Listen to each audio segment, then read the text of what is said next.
I want to tell you a story about a really cool friend that I have. This person dresses really slick, always says the right thing, dates the hottest people. My friend can win in any fight. And guess what? That person is me!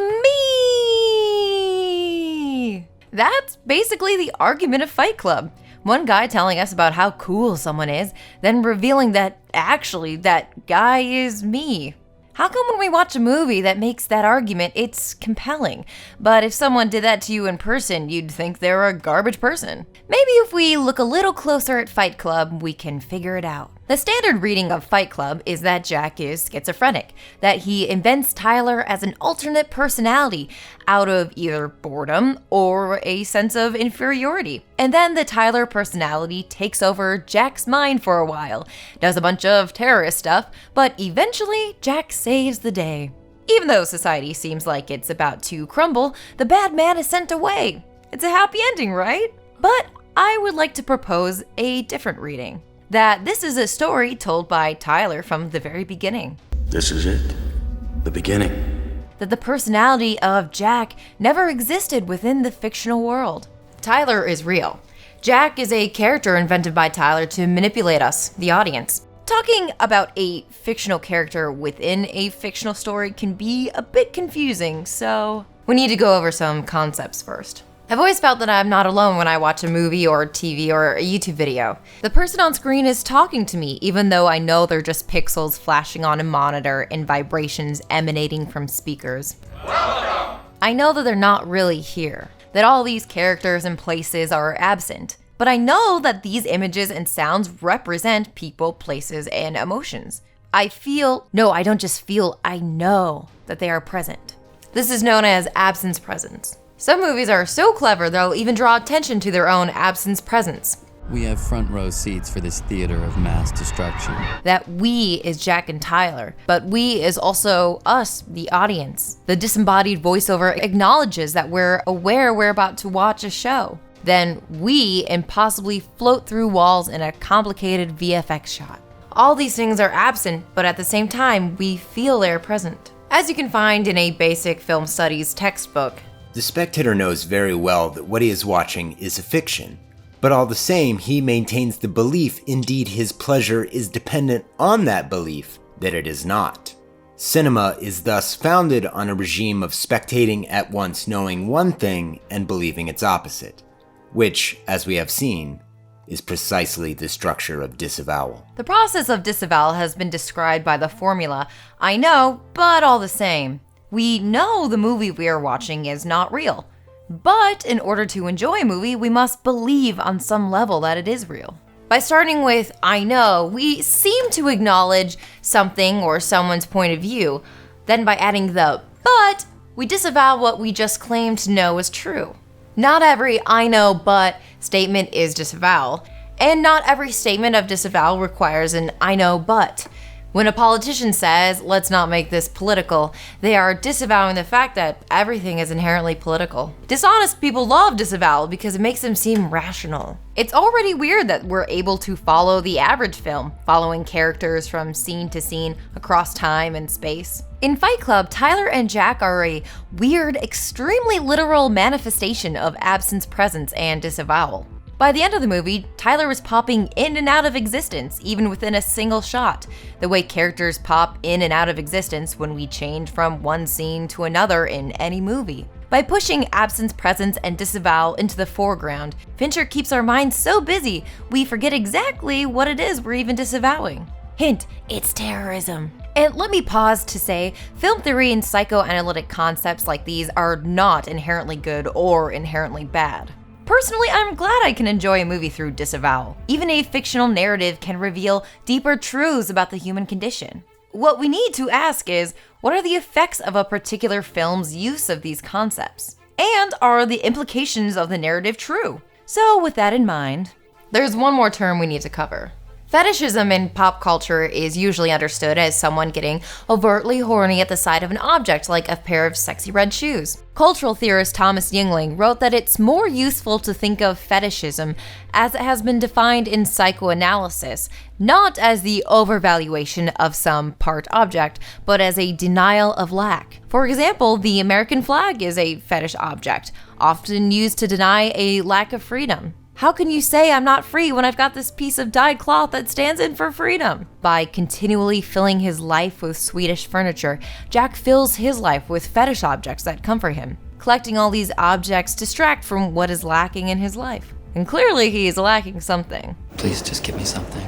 If only Jack had a friend to tell him what's lacking in his life. Just as Jack fetishizes his furniture, audiences participate in fetishism while watching movies. Film theorist Christian Metz wrote on the subject in the 1970s. Fetishism occurs on screen within the image, as in the case of the fetishizing of the body of the femme fatale in film noir. But, says Metz, fetishism operates also at a far more basic level. The image as image, and the cinematic apparatus as apparatus, are both fetish, because they stand in for, make present, what is absent. As such, they disavow what is lacking. Just as Jack fetishizes furniture to deny the lack in his own life, we fetishize the cinematic image to deny the lack of reality represented by that image. I know Spider-Man is a fictional character, but when I see him die, I feel like a real person has died.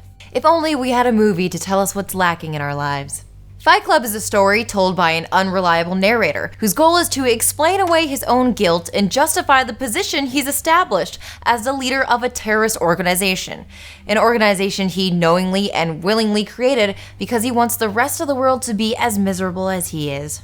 The narrative is told by and controlled by Tyler. Jack isn't Tyler's alter ego or imaginary friend. In Jack, Tyler has created the perfect candidate for Project Mayhem, confident that we will see ourselves in Jack, that we will identify with Jack's insecurities, doubts about society, and fear of self-examination. In a 1999 interview, Fincher speaks to Tyler's embodiment of disavowal. You have to have a guy that's going, well, I can see your point, but it seems to me you can look at losing all of your stuff both ways. Yeah, it's all of your stuff. Yeah, it took you years to collect. Yes, they were all tasteful, interesting choices, but there's another side to it. Tyler anticipates our moral reservations, lays them out in a very childish terms, and then goes, but, and gives Jack a prepackaged, simplistic counter-argument. I say let's evolve. Let the chips fall where they may. Okay, whatever that means. Tyler needs to invent the character of Jack to give us a friendly, gullible fetish object to identify with. Jack is the image we can attach ourselves to so that we can tell ourselves that we, just like Jack, were innocent all along. We are free to enjoy the violence, even up to and including terrorist acts, because in the end we see Jack's image standing there victorious. The image of Jack remains, although he now admits that he's Tyler. Jack's image is present, but Jack is absent. Tyler's image is absent, but Tyler is present. By ending on Jack's image, we deny the lack of morality in what Tyler has done. Everything's gonna be fine. We can deny that this power fantasy is appealing to guys like you and me because the good guy, or at least the image of the good guy, is the one left standing in the end. Also, that's not how schizophrenia works. Fight Club is a movie that's clearly designed to be watched multiple times, but with each viewing, we disavow more and more. The first viewing is exciting. We, the audience, experience revelation after revelation along with Jack, up until we learn that Tyler is Jack. Usually, when we watch a movie for a second time, we're able to break down a story's structure a little bit better and recognize key themes more clearly. We start to see the strings. It's why The Sixth Sense is kind of boring on the second viewing, because now you're just paying attention to how M. Night Shyamalan pulled it off. But that's not the experience of watching Fight Club for a second time. As viewers, solving a mystery is both entertaining and comforting. We want to understand what really happened in this fictional universe, and Tyler lays out a pretty fun, sardonic, flashy answer to the mystery of who is Tyler Durden. Once we feel like we have that answer, even though it is just Tyler's version of what happened in this fictional narrative, we get to sit back on this second viewing and just enjoy the ride. However, repeat viewings do not give us a deeper understanding of Marla's perspective, even though she would have a pretty insightful view of Tyler. A view that we should want if we truly wanted to understand him more accurately, or understand the deeper implications of the story. But we don't. Instead, Tyler frames her emotions as the butt of a mean joke, while seeing his emotions as valid. On repeat viewing, instead of breaking down the movie, we're sucked deeper into Tyler's narrative, deeper into his perspective. We're not just seeing puzzle pieces fit together in the order that Tyler has preordained. We're feeling how he wants us to feel about every character. Rewatching scenes with Marla, which should make us empathize with her since we now know that Tyler is treating her like garbage, instead make her the object of ridicule. Fincher's choice of angles, tone, and pacing still privilege Tyler's point of view. Look how often Marla is framed with the camera looking down on her. And how often Tyler is framed looking down on us. We are rewatching the exact same scene we saw on the first viewing, telling ourselves that we're watching something different this time, since we have new knowledge. But the same argument as before, that Marla is trash and sucks and Tyler hates her and we should hate her too, is only reinforced on this viewing. Jack's inflection seems clueless. What are you getting out of all this? On the first viewing, that inflection was understood to be Jack's honest confusion about why Marla is hanging around Tyler. On the second viewing, there's a surface level reading if we take Tyler's narrative at his word that Jack is schizophrenic and is truly confused. But that's not what's going on, because Jack is not there.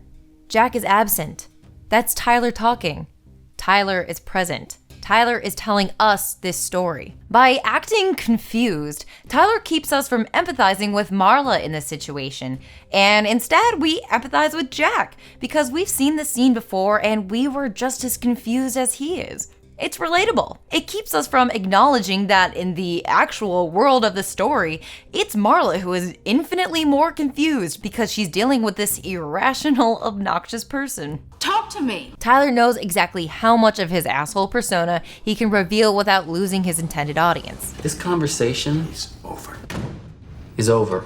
And this movie has an intended audience. This movie is not meant for everyone. This movie is meant for guys like you and me. It's for nice guys who know they should be getting more out of life. And I used to be such a nice guy. Except Jack was never a nice guy, because he never existed. The mythical nice guy is simply a convenient tool in Tyler's rhetorical utility belt. This movie is for guys who were never nice, but want to claim, it's the world's fault that I'm not nice anymore. Guys who want a fabricated excuse for their toxic, abusive behavior. On the fourth viewing, Marla is still gross. On the sixth viewing, Jack still provides excuses for Tyler's actions. On the eighth viewing, we still disavow that Brad Pitt is a Hollywood sex symbol so that we can pretend he's just a regular guy like us. Because no matter how many times you watch it, Tyler is still in control of the story. At best, the narrative constructs him as a messiah. At worst, he's misguided but still right about society. Wink. Tyler narrates scenes that literally did not happen, so that we don't even have a chance to question Tyler's lies. Tyler has to show us the provocative fight first. After all, seeing someone assaulting themselves or pretending to be assaulted in public would make them seem ridiculous. This is provocative. Assault! They're assaulting me!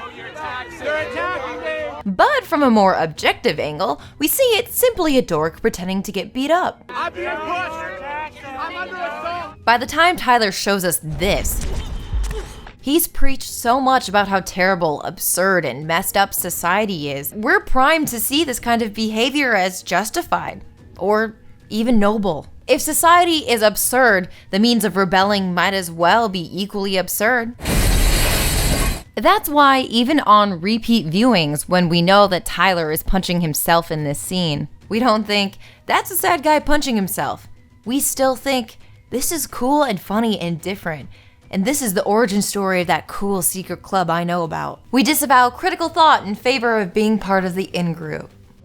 Losing all hope was freedom. Tyler talks a lot about freedom, about being free. But the kind of freedom Tyler is talking about isn't found in Enlightenment philosophy or the Declaration of Independence, or even in ads for oversized American pickup trucks. Journalist I.A.R. Wylie interviewed a young man who could have been a real-life candidate for Project Mayhem when he said, "We are free from freedom." Wylie elaborates. He meant that he no longer had to make his own decisions or even think his own thoughts. Wylie was interviewing a young Nazi who made that proud statement shortly before World War II. Eric Hoffer in The True Believer, Thoughts on the Nature of Mass Movements, explains that this kind of freedom is not the freedom of self-expression and self-realization, but freedom from the terrible burden of an autonomous existence. They want freedom from the fearful burden of free choice.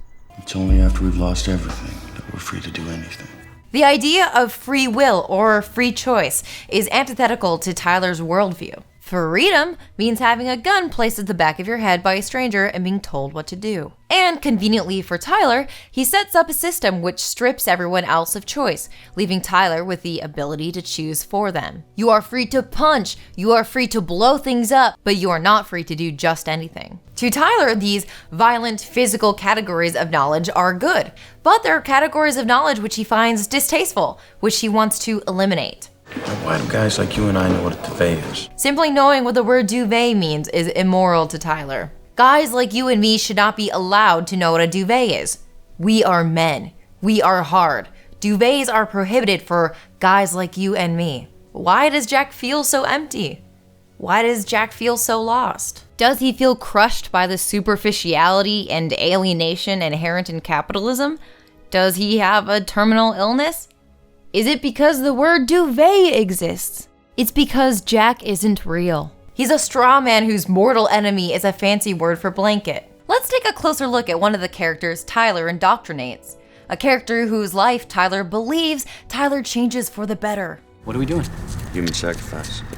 In the only scene where we actually see Tyler intimately engage with one of his converts, Tyler drags this stranger, Raymond, outside while he's working and puts a gun to the back of Raymond's head. Then, based solely on the fact that Raymond has an expired community college ID in his wallet, Tyler assumes the heck of a lot about Raymond's hopes and dreams, gets him to admit under duress that he gave up his goal of being a veterinarian, then threatens that if Raymond doesn't go back to school, Tyler will find Raymond and murder him. Just very, very inspiring stuff. We know that Tyler just wants to push this guy to be his best self.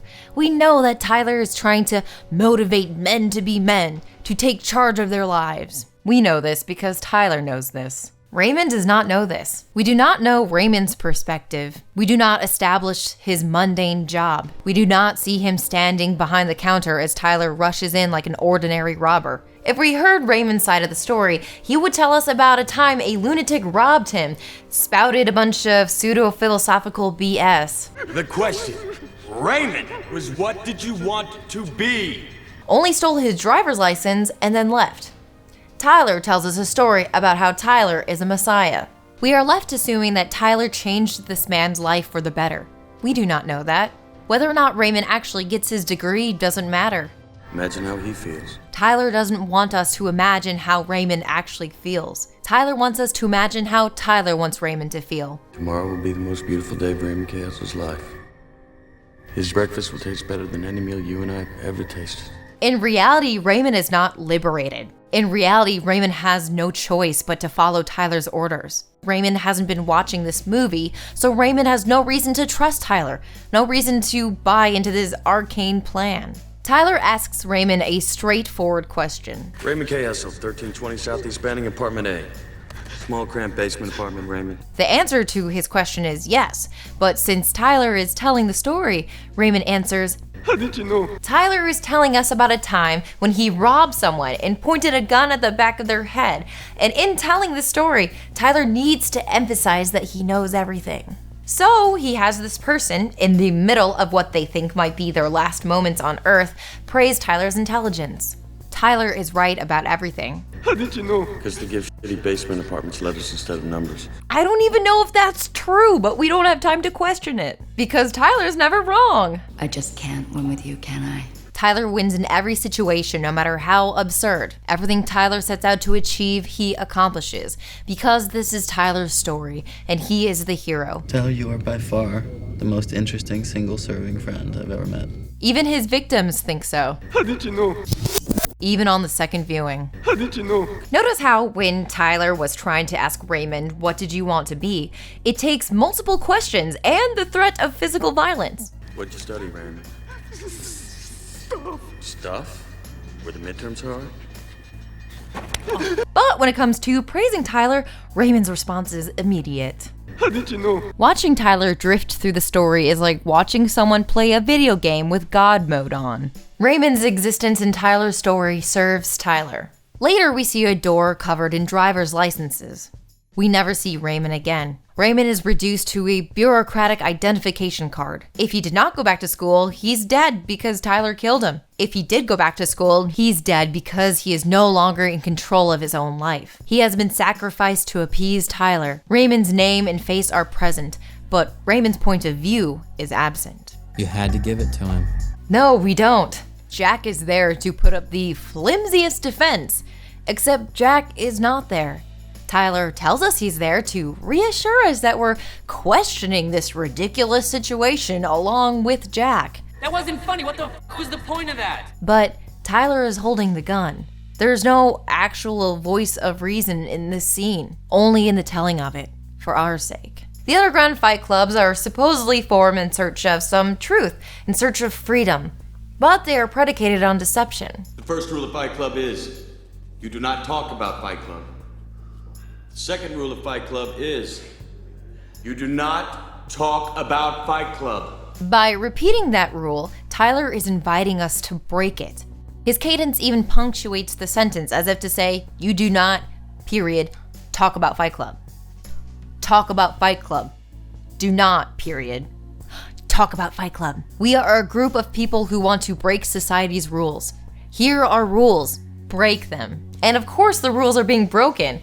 That's the only way the group can grow. The rule itself prompts members to disavow. First rule is, I'm not supposed to talk about it. But here I am talking about it. Later, when Tyler calls out his followers for breaking the rules, it's not to punish them. Rather, after a brief interruption by an authority figure whose rules they've been breaking this whole time, Tyler rewards his men with a new development. This week, each one of you has a homework assignment.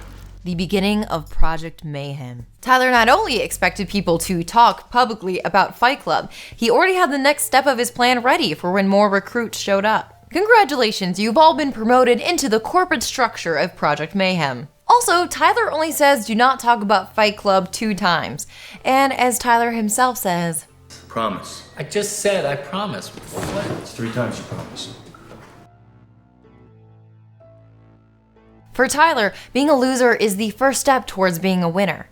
Whether it's Jack's status as a loser with no life, or literally losing a fight. So Tyler has a plan. Is the plan to succeed? To get a win under his belt to strengthen his leadership position? No! You're gonna start a fight, and you're gonna lose. So Tyler recruits people who already feel like losers, then immediately gives them a losing task that will make them feel even more powerless. This increases their dependence on Tyler and increases his power base. Like the way the ringleaders of Gamergate target insecure gamers, then tell them that all of their problems are caused by women, people of color, and polygon titties not being big enough. Or Teal Swan, the YouTuber who preys on people with suicidal thoughts, gets them to pay her a big chunk of money for therapy that encourages them to kill themselves by telling them to visualize killing yourself. For Tyler, feeling like a loser is the basis for identity and the first step in reclaiming masculine superiority. This conflation of winning and losing parallels the way that neo-Nazis romanticized World War II, a contest the Nazis resoundingly lost. Or the way pro-slavery Americans romanticize the Civil War, a contest pro-slavery Americans resoundingly lost. In his 2006 essay about Fight Club and fascism, titled Masochism and Terror, Andrew Hewitt writes, "This internalization of loss, this paradoxical affirmation of lack as the very basis of identity, marks the apotheosis of the novel assertion that it is precisely this loss of the war that is characteristically German. The fascist internalizes lack, ontologizes alienation as the very condition of German subjectivity." Being a loser becomes the basis for identity. Instead of feeling shame or regret about war and loss, the fascist doubles down, forming their identity in opposition to an other who has cheated them out of victory. Hewitt continues with this quote from Nietzsche. "Every sufferer instinctively seeks a cause for his suffering. More exactly, an agent, still more specifically, a guilty agent who is susceptible to suffering. In short, some living thing upon which he can, on some pretext or other, vent his effects, actually or in effigy. Tyler is the sufferer who points to society, consumerism, women, or whatever's convenient in the moment as the cause of his suffering. This is why he narrates Jack's life is so utterly pathetic, as suicidal, as practically a zombie. Tyler needs Jack to seem powerless because Tyler's going to show us, through Jack, the path to power. Assuming that Project Mayhem actually succeeds and resets debt to zero, which in itself is an absurd fetishized plan, then Tyler will succeed in reordering society based around loss, based around lack. A lack of economics, a lack of structure, a lack of order. And he happens to be the leader of an organization that is ready to step in and impose its own economics, its own structure, its own order. Man, cops suck. Fucking pigs. But also, we're the cops. In 1999, when asked, did you see Tyler in terms of the literary device of the unreliable narrator, Fincher said, "Oh, he's totally unreliable." Fight Club is extra frustrating because not only is our narrator unreliable, but Fincher himself is also an unreliable storyteller.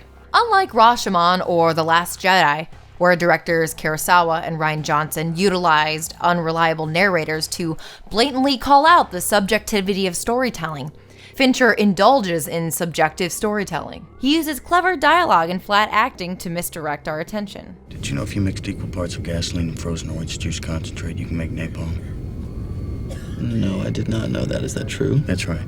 So instead of thinking, oh my god, he's a terrorist, we, prompted by Jack's dialogue, think, oh wow, what a quirky guy. Oh wow, that Nazi so casually talks about ethnic cleansing. That's interesting. Fincher constructs his shots, visuals, and narrative to impose his order on the viewer. I just love the idea of this omniscience. Like the camera, it just goes over here kind of perfectly, and then it kind of goes over there kind of, and it stays with this person. There's none of that sort of documentary kind of feel to it. It's very much like what's happening was doomed to happen. And I like that as the sort of psychological underpinning.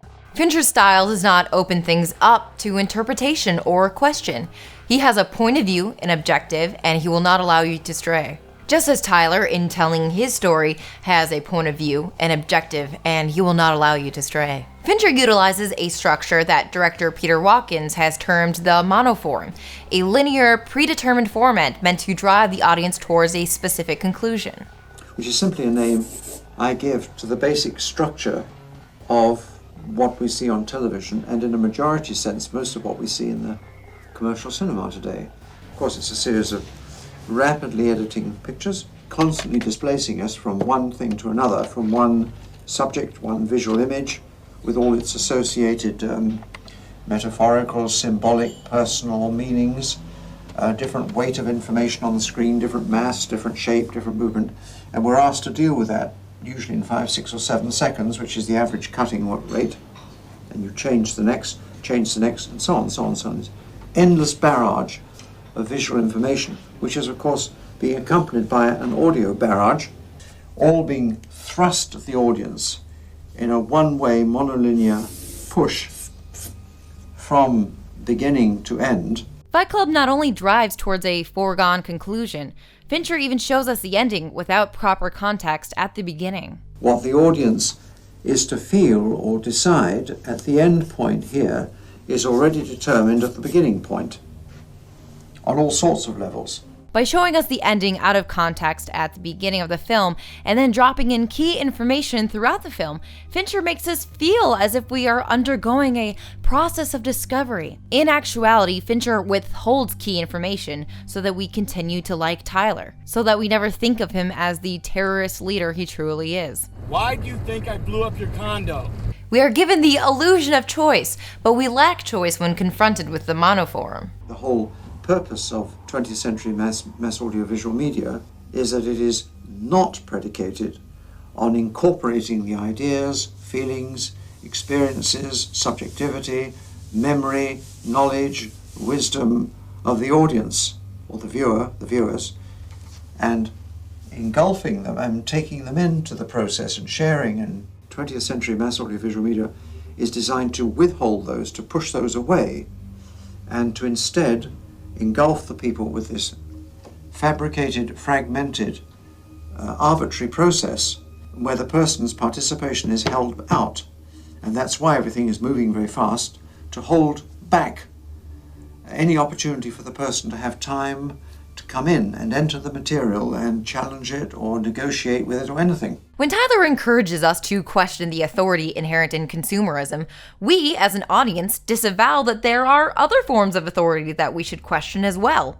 For example, Tyler's authority, and the police state he's trying to create. When it comes to questioning Tyler's authority, Jack, or our stand-in, only provides one very specific type of question. What do you want me to do? You just want me to hit you? Come on, do me this one favor.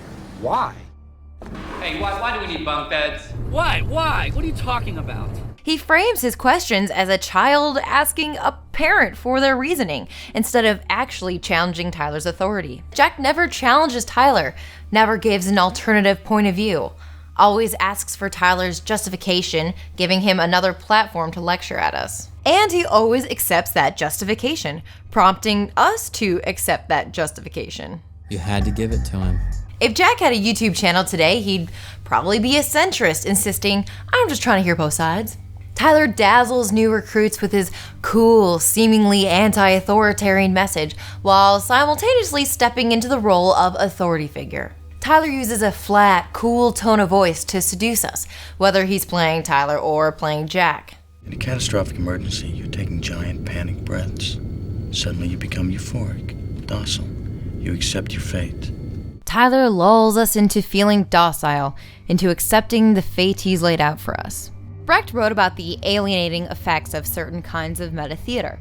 Regarding actors' tone of voice, Brecht said, "The actor's way of speaking has to be free from parasonical sing-song and from all those cadences which lull the spectator so that the sense gets lost." Tyler and Jack utilized the exact same kind of sing-song cadence that Brecht denounces. You are not a beautiful or unique snowflake. You are the same decaying organic matter as everything else. The soundtrack to the movie, which you can buy at any major music retailer, even includes a bonus track. Listen as Tyler Durden coos a bunch of self-help advice at us. It's only after you've lost everything that you're free to do anything. If that isn't sing-songy, I don't know what is. Whereas Brecht's goal was to alienate us from the narrative, Tyler's goal is to pull us further into the narrative, further into his world. Tyler doesn't want to elevate the spectator, and seemingly neither does Fincher. The formal aspects of Fincher's films, more insider knowledge, such as editing, framing, and even the slightest camera moves, are ritualistically fetishized by cinephiles. For example, this YouTube video. Did you see that?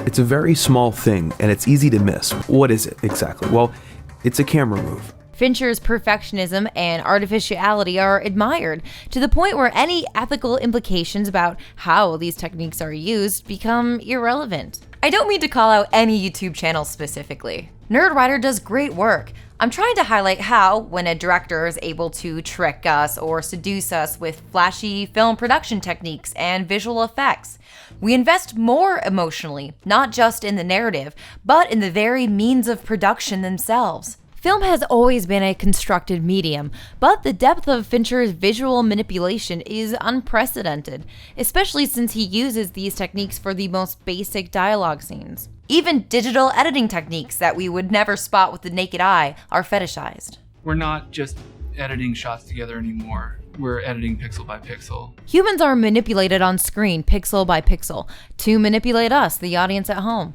Even though it feels kind of Big Brother-ish to me, film enthusiasts only show more reverence, more admiration for Fincher. Metz wrote about this type of film nerd, which he refers to as a cinema fetishist. The cinema fetishist is the person who is enchanted at what the machine is capable of, at the theater of shadows, as such. For the establishment of his full potency for cinematic enjoyment, he must think at every moment of the force of presence the film has, and of the absence on which this force is constructed. One might assume that behind-the-scenes videos, director commentaries, and YouTube videos explaining the meaning behind a movie would strip away the artifice. But to the cinephile, obtaining this sacred knowledge only adds to the depth of the film and their enjoyment. Just as we want to participate in the Tyler Durden power fantasy, so we want to participate in the Fincher as director power fantasy. Wouldn't it be fun to have all that control? While his more recent films have a cleaner, sterile look, for Fight Club, Fincher sought a more gritty, authentic look.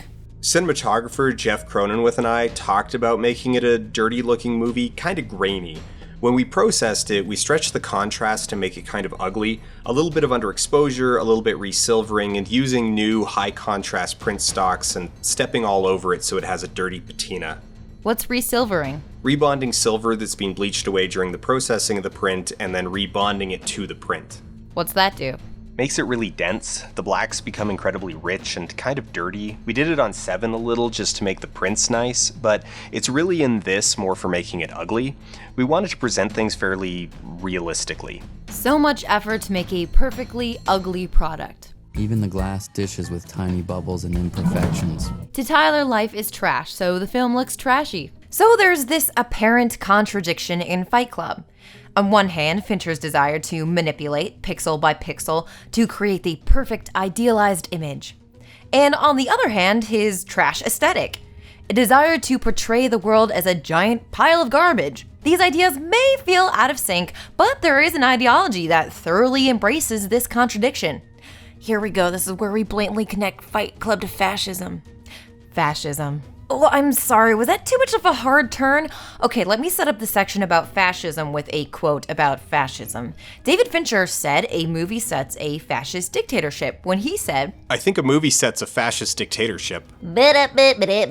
Andrew Hewitt writes, We have forgotten the proximity of totalitarian thought to the eco-logic of the compost heap. When the narrator of Fight Club tells us that he wanted to put a bullet through the eyes of every panda that wouldn't fuck to save its species, the affinity of that eco-logic with a murderous eugenicism becomes exaggeratedly apparent. And regarding the way Tyler turns human fat into explosives, Hewitt writes, This trope has itself been recycled, this time from the proto-fascist writings of futurist F.T. Marinetti, in whose writings we find the plainest, most violent of futurist symbols. In Japan, they carry on the strangest of trades, the sale of coal made from human bones. All their powder works are engaged in producing a new explosive substance more lethal than any yet known. This terrible new mixture has its principal element, coal made from bones, with the quality of violently absorbing gases and liquids. Fascists and proto-fascists have always viewed humanity as disposable, as single-serving, as garbage. Of course, an ideology that views humans as compost would devise policies that lead to the glorification of death in battle, mass graves, and death camps.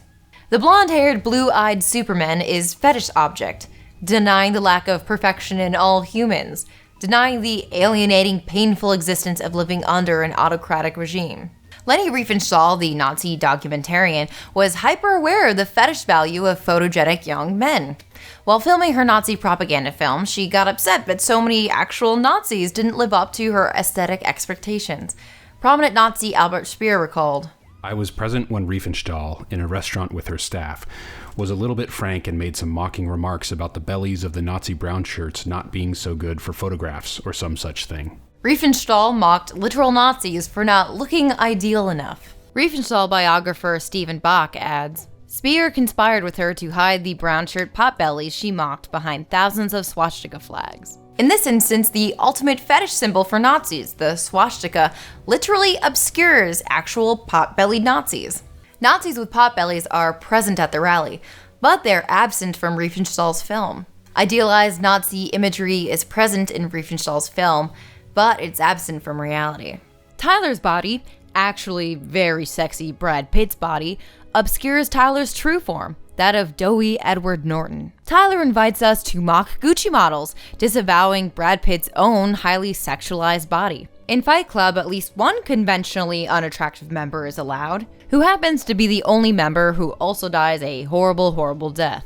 Bob's body, which his fascist buddies considered grotesque and wrong, is recoded by those same buddies after his death, recycled into a perfect symbol of fascism. In death, a member of Project Mayhem has a name. Yes, Robert Paulson truly achieved glory by smashing the windows of a Starbucks coffee and then getting shot in the head. Tyler tells us he had it all. I had it all. However, Tyler is aware he's missing something that society expects an adult male to have, a wife. His father even suggests this as a next step. Dad, now what? He says, I don't know. You get married. But he refuses for abstract reasons. You can't get married. I'm a 30-year-old boy. I know I'm 30 years old and it's like time to get married, but I'm only 30 years old. I can't get married. Tyler holds this anti-romance and anti-sex attitude, despite the constant sexual dialogue and imagery, especially homoerotic, phallic, and anal, splattered all over the film. But none of the sexual innuendo in the dialogue or imagery is ever titillating. It's almost always played either flatly or ironically. Check your prostate. I think I'm okay. Powerful sexual dialogue is usually heard over scenes of violence. Sometimes all you can hear were the flat, hard packing sounds over the yelling. Or the wet choke when someone caught their breath and sprayed. But any kind of emotional or vulnerable sexual dialogue is usually associated with impotence and disgust. You cry now. Strangers with this kind of honesty make me go a big rubbery one.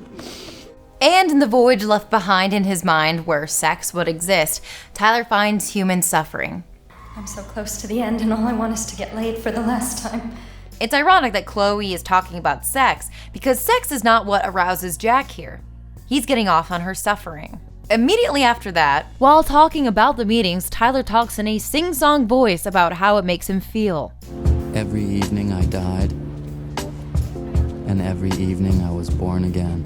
Tyler's referring to his orgasm. The pain he witnesses in these groups is the pornography he needs to reach climax. When he dies, he's experiencing la petite mort, the little death, which is a fancy term that means the sensation of orgasm as likened to death. When he's resurrected or rises again, he's talking about his dick. In framing the story, Fincher visually links sexual desire with physical illness. It's very telling that Chloe and Bob are both the most emotionally honest and open characters in the entire movie, and the only characters who die in Tyler's telling of it. Not to mention, they are the characters most guilty of transgressing the gender binary. Bob with his massive breasts and missing testicles, and Chloe whose femininity has been ravaged by her illness, assuming she presented as feminine in the first place. God forbid Tyler acknowledges any kind of sexual curiosity outside the heteronormative binary. Tyler strives to make sex undesirable, to make sexual pleasure feel unattractive and pathetic. It's possible to read Fight Club as homoerotic, however, there's no actual love or attraction between men. Despite the constant homoerotic imagery, he seems completely uninterested in any kind of sex. The most homoerotic moments are between Tyler and Tyler. Even Marla seems like a toy at best. Marla is portrayed as disgusting, haggard, unkempt. Fincher does everything he can to make us feel that Marla is stinky, and once again links sexual desire to physical illness. This is cancer, right? Her sex scenes are so depraved. I haven't been like that since grade school. So extreme or so abstract, they're devoid of any conventionally erotic imagery. This is not sex for pleasure. This is sex as performance. Tyler was performing heterosexuality. Sex for the sake of telling his friends, I banged that chick. Marla is never attractive, except for one instance. But before we get to that, let's go behind the green door. In the novel Fight Club, there's mention of various doors, orange, blue, green, but Fincher only keeps the green door in his version. Now we're going to open the green door. Behind the Green Door was a pornographic movie released in 1972. It was a massive success and helped commodify porn by bringing it into the mainstream. The movie Behind the Green Door is a story of an underground group of criminals who dress in all black in order to carry out an anarchic mission. They kidnap people and force them to perform at a sex club. Ladies and gentlemen, you are about to witness the ravishment of a woman who has been abducted. A woman whose initial fear and anxiety has mellowed into curious expectation.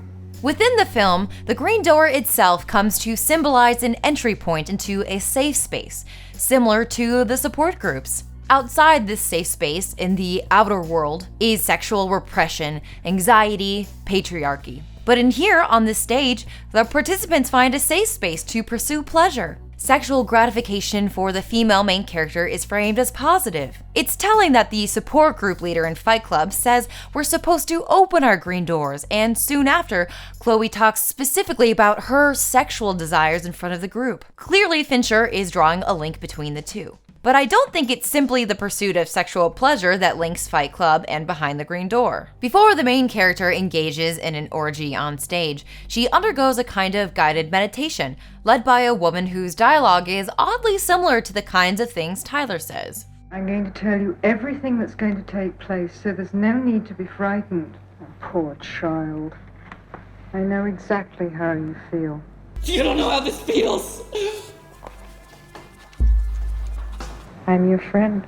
Both characters use a soothing tone of voice to coax the audience stand-in into doing things they wouldn't otherwise be okay with. In addition to the massage lady, as the performance begins, a disembodied voice tells us to obey. Remember, you are sworn to observe silence. If you break this rule, you will be dealt with severely.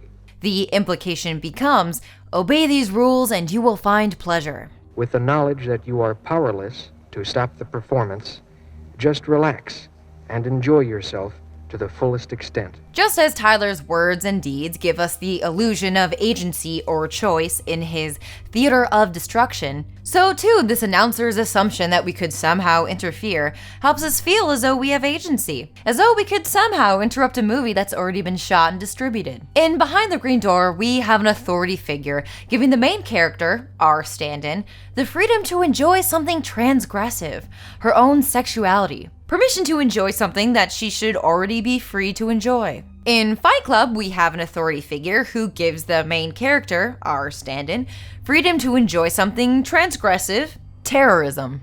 Permission to enjoy something that is antithetical to the very concept of freedom. And these are the themes that link Behind the Green Door and Fight Club. This tension between pursuing what you want, but also looking to an authority figure for permission to pursue, or looking to them for a list of pre-approved pleasures you may pursue. The green door metaphor used in the support group is meant to help people cope with long-lasting emotional pain or chronic physical illness. In the chemical burn scene, Tyler has set up a false parallel to the support groups. Tyler's goal in the scene is to make this act of physical assault seem comparable with the existential and chronic pain experienced by members of the support group. Tyler, who is a physical and emotional abuser, manages to make his actions seem as inevitable as death by terminal cancer. Those support group members do not have a simple, immediate means of alleviating their pain.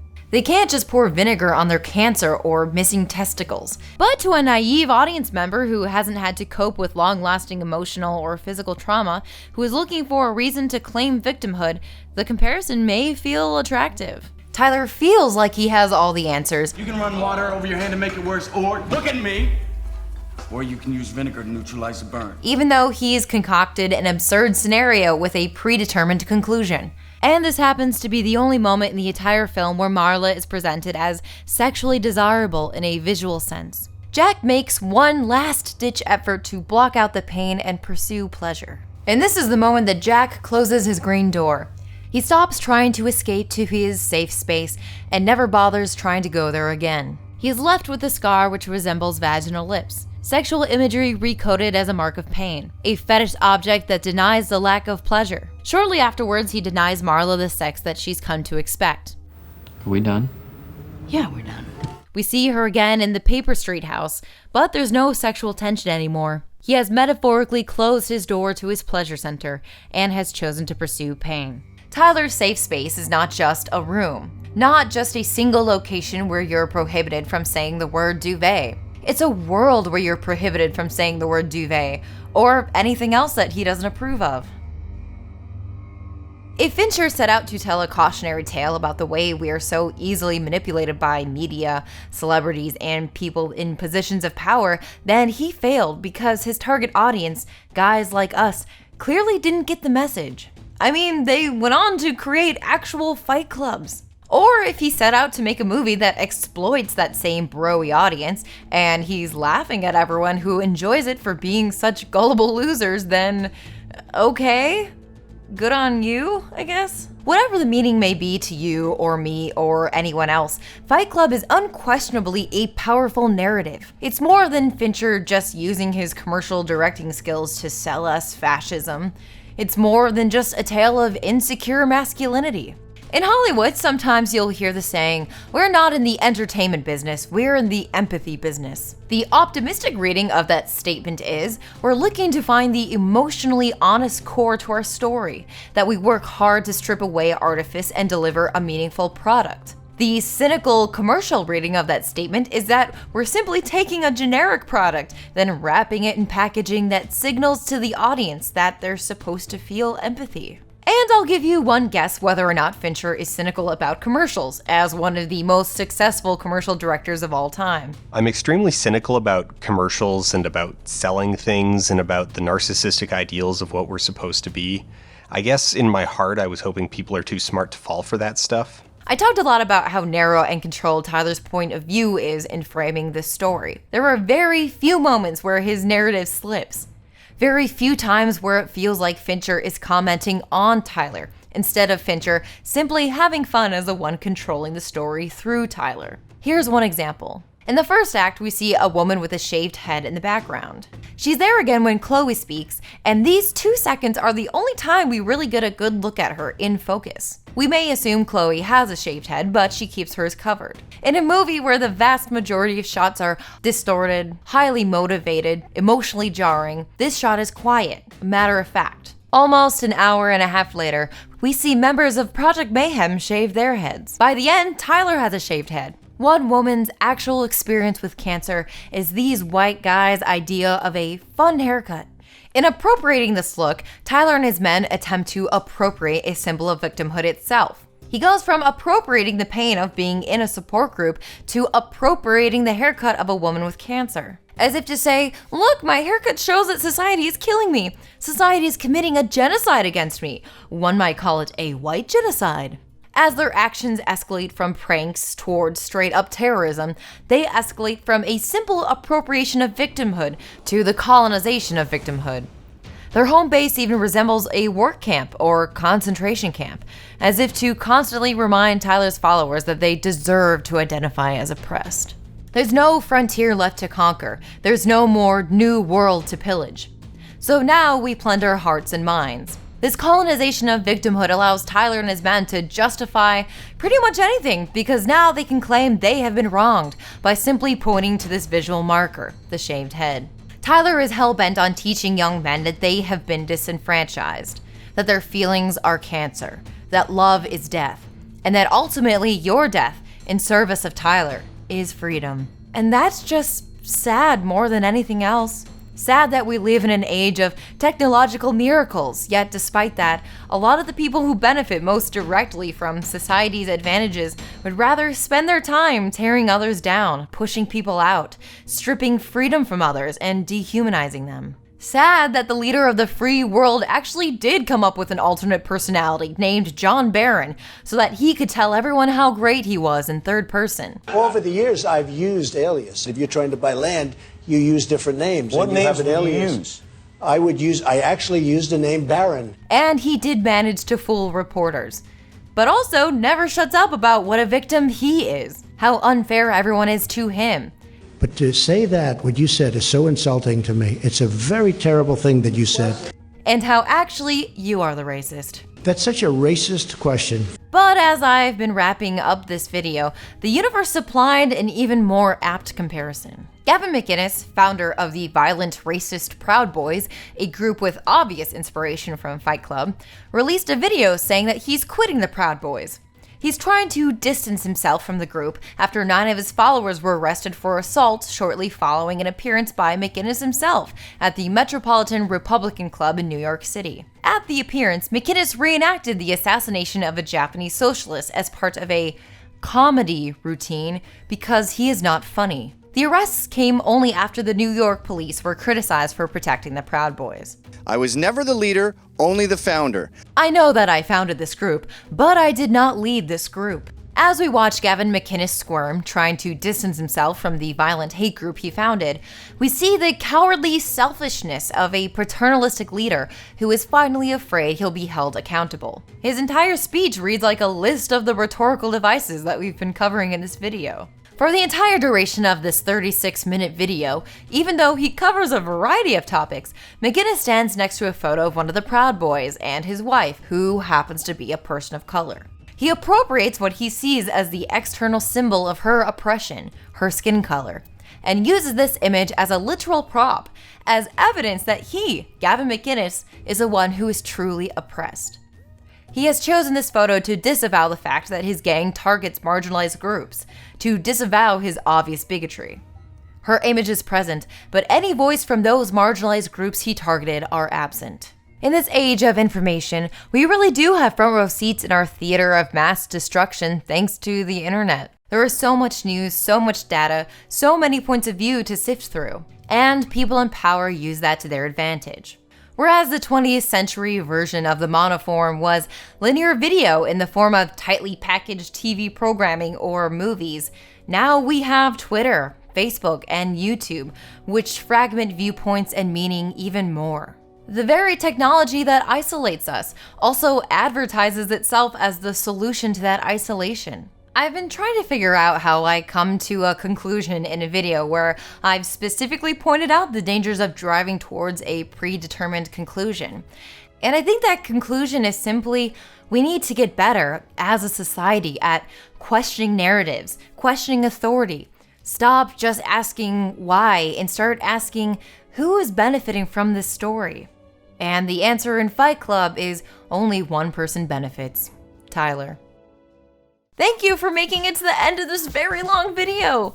And a deep, very special thank you to all of my patrons who were incredibly patient as this video took a very long time to finish. And thanks to all my wonderful friends who provided voices for the video. You can check out their links down below. I'm sure you recognized a few of them already. And if you want to see more videos like this, or more lighthearted, funny videos about terrible B movies, then head over to patreon.com where you can support too. And of course, if you like this video, feel free to like and subscribe. And if you already subscribe, hit that little button so you get a notification when I upload a new one. Until then, bye!